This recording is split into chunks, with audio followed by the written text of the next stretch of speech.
से नजदीकियां।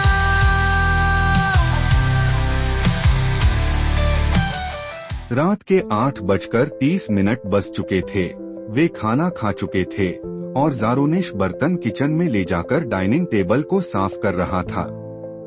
नवलेन उठा मदद करने के लिए, लेकिन ज़ारोनेश ने हाथ हिलाकर उसे रोक दिया। तुम्हें ये करने की जरूरत नहीं है, ज़ारोनेश ने अपनी आवाज में सख्ती के साथ लेकिन स्नेह के साथ कहा। आप क्या बात कर रहे हो? नवलेन ने मुस्कुराते हुए जवाब दिया, मैं बच्चा नहीं हूँ और तुम बेबीसिटर नहीं हो। तुम यहाँ इसलिए हो क्योंकि मुझे कंपनी चाहिए थी, और सच बताऊं तो मैं अकेला ठीक से नहीं काम करता। मुझे घर के काम अच्छे से नहीं आते, लेकिन मदद करना चाहता हूँ। अगर तुम्हें अकेले करना पड़े तो मुझे बुरा लगेगा। वह हंसा और मजाक करते हुए ज़ारोनेश के पास आया। ज़ारोनेश हंसा। ठीक है, फिर आ जाओ। चलो किचन साथ में साफ करते हैं। वे दोनों साथ में काम करने लगे, हल्के फुल्के तरीके से काम करते हुए, बिना कहे समझते हुए एक दूसरे की मदद कर रहे थे। काम खत्म करने के बाद वे लिविंग रूम के सोफे में आकर बैठ गए। ज़ारोनेश ने नवलेन की ओर मुड़ते हुए पूछा, तो तुम्हारा फेवरेट शो क्या है? उसने पूछा। मैं टीवी नहीं देखता, नवलेन ने सहजता से जवाब दिया। मैं भी नहीं, ज़ारोनेश ने कबूल किया। हम फिल्म देख सकते हैं या फिर थोड़ी देर बाहर चल सकते हैं। नवलेन झिझका और अपने बालों में हाथ फेरते हुए बोला, तुम जानते हो कुछ ऑफिस का काम है, लेकिन सच कहूँ तो अब दिल नहीं कर रहा। ज़ारोना के जाने के बाद सब कुछ थोड़ा अजीब सा लगता है। बस बैठना चाहता हूँ और धीरे धीरे समय बिताना चाहता हूँ। वैसे भी टीवी पर कुछ नहीं आ रहा। ज़ारोनेश ने सिर हिलाया, समझते हुए। क्या तुम मेरे साथ कमरे में रहकर आराम करना चाहोगे? बिल्कुल, यही तो मुख्य कारण है कि तुम यहाँ हो, नवलेन ने हंसी के साथ कहा। क्या कहा था मैंने पहले? ठीक है बच्चा, ज़ारोनेश ने चिढ़ाते हुए कहा। नवलेन ने आंखें घुमाते हुए हंसी में कहा, अब मुझे बच्चा मत बोलो, तुम तो 24 के हो। हाँ, और 14 नहीं, नवलेन ने जवाब दिया। ज़ारोनेश मुस्कुराया और पीठ सीधी करते हुए पूछा, मेरे बारे में क्या सोचते हो? मतलब मैं 36 का हूँ, मुझे बूढ़ा नहीं मानते? बूढ़ा नहीं, बिल्कुल नहीं, नवलेन ने सिर हिलाया। उसकी नजरें एक पल को ज़ारोनेश पर रुक गईं। तुम्हें देखो, वो पैक्स, कंधे, जांघें। 36 तो कुछ भी नहीं, तो फिर क्या बूढ़ा है? ज़ारोनेश ने जिज्ञासा से पूछा। कुछ भी नहीं बूढ़ा, अगर कोई फिट हो, नवलेन ने धीरे से कहा। उसका लहजा नरम हो गया। तुम बड़े हो, बूढ़े नहीं, ज़ारोनेश ने मुस्कुराते हुए कहा। तो तुम भी बड़े हो। मैं, नवलेन हंसा, मैं 24 का हूँ, बच्चा नहीं हूँ, लेकिन बड़ा भी नहीं हूँ। ज़ारोनेश की नजरें एक पल के लिए नवलेन के ग्रे ट्रैक पैंट्स पर गड़ी, और वहाँ का हिलता हुआ नजारा खुद ब खुद उसकी बातों को झुठलाता था। तुम्हारे ट्रैक बता रहे हैं कुछ और, उसने कम आवाज में चिढ़ाते हुए कहा। नवलेन जोर से हंसा और उसके गाल लाल हो गए। हाँ, ये तो सर्दी का असर है, उसने हंसी दबाते हुए कहा। अब वो देखना बंद करो, हट जा। लेकिन हंसी के बावजूद नवलेन के चेहरे पर शर्म का हल्का सा संकेत था।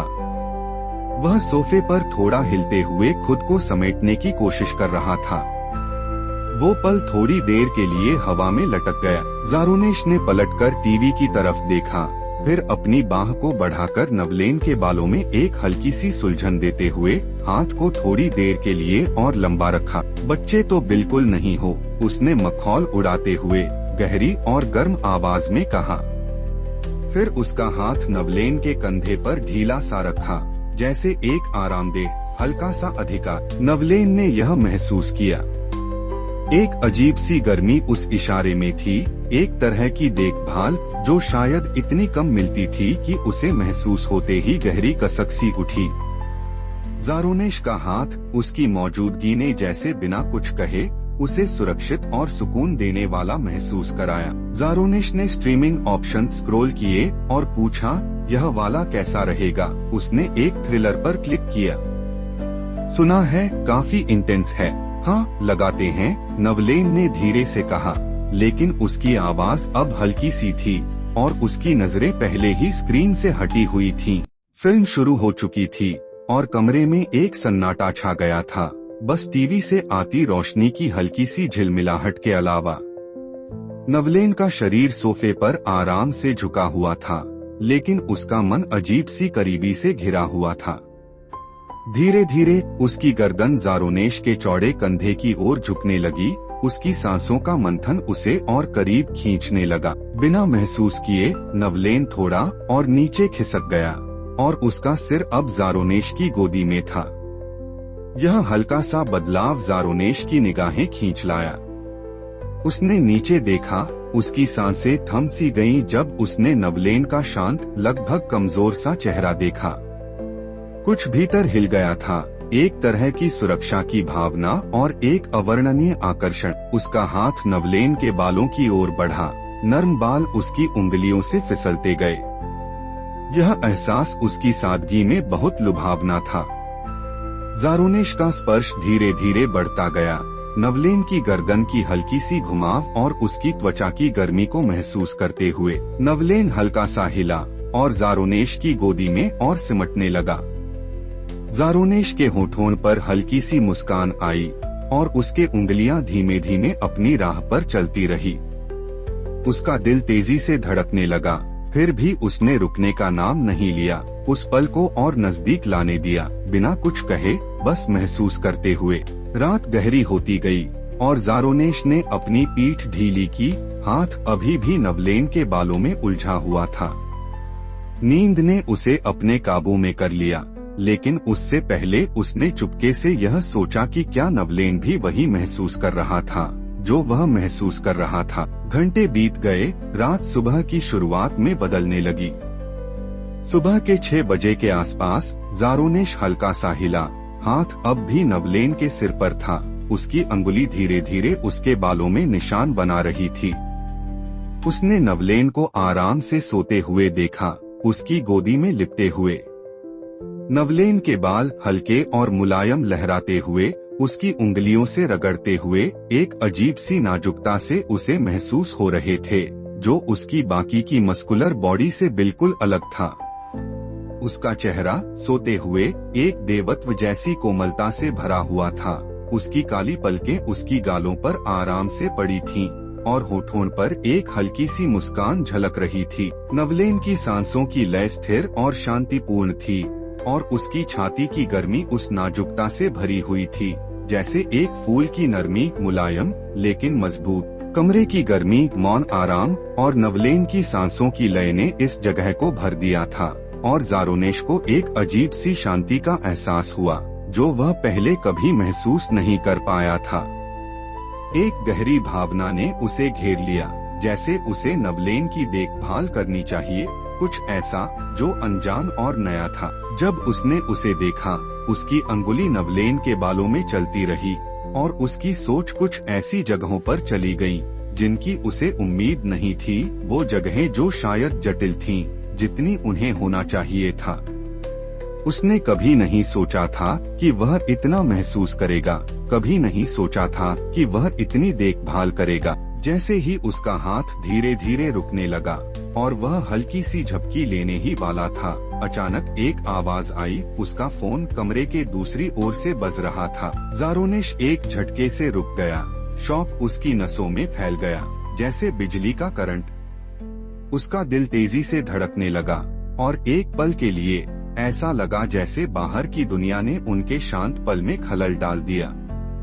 फोन की घंटी ने उस शांति को तोड़ा, एक अप्रिय विघ्न जैसा महसूस हुआ।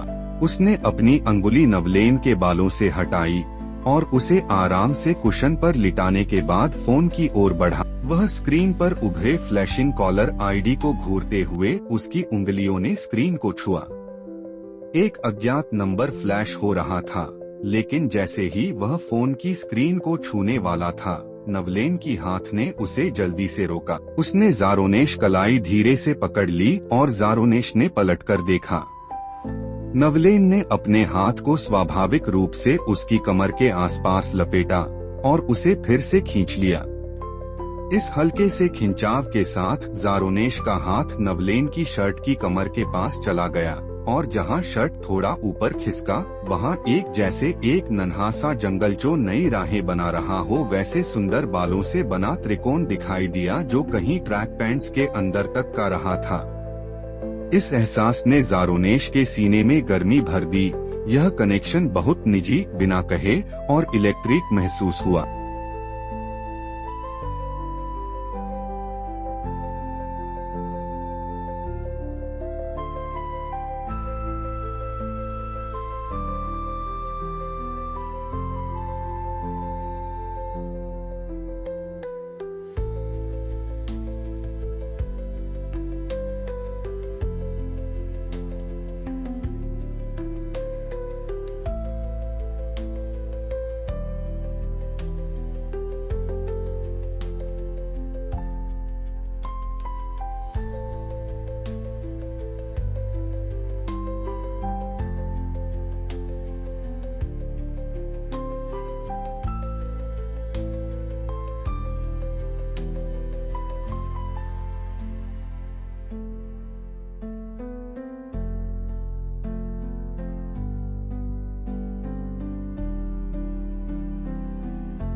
कैसी नजदीकियां